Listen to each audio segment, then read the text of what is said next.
Hello friends, welcome to my YouTube channel. In this video, I am going to show you how to remove or add fingerprint on your MacBook. So if you are using MacBook Pro or MacBook Air M2 chip or M1 chip, MacBook Pro M1 chip or M2 chip or MacBook Air M2 chip or M1 chip, this video will show you how to remove or add fingerprint on your MacBook Pro. So what you have to do, if you are using MacBook Pro, you will get an button where you can touch and your screen will be unlocked or your laptop will be unlocked. So now what you have to do, if you want to change it or remove it from so what you have to do, go into your system preferences option. So okay, when you go into your system preferences, here you will see touch ID option. Okay, now click on this. So when you click on this, here you will see your fingerprint one, and you by clicking on the add fingerprint, you can add another fingerprint here.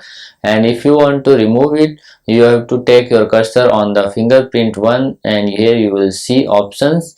Just click on it, and now you have to enter your password, and when you enter your password, your touch ID will be removed. So if you want to remove it, you can enter the password here. Okay, so I'm going to remove it. So I enter the password. Okay, it is incorrect.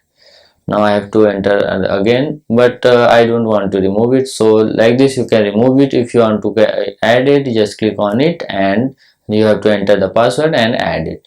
So like this you can remove and add fingerprint or touch ID on your MacBook. So if you like this video, please like my video, also subscribe my channel for more videos like this. Thanks for watching.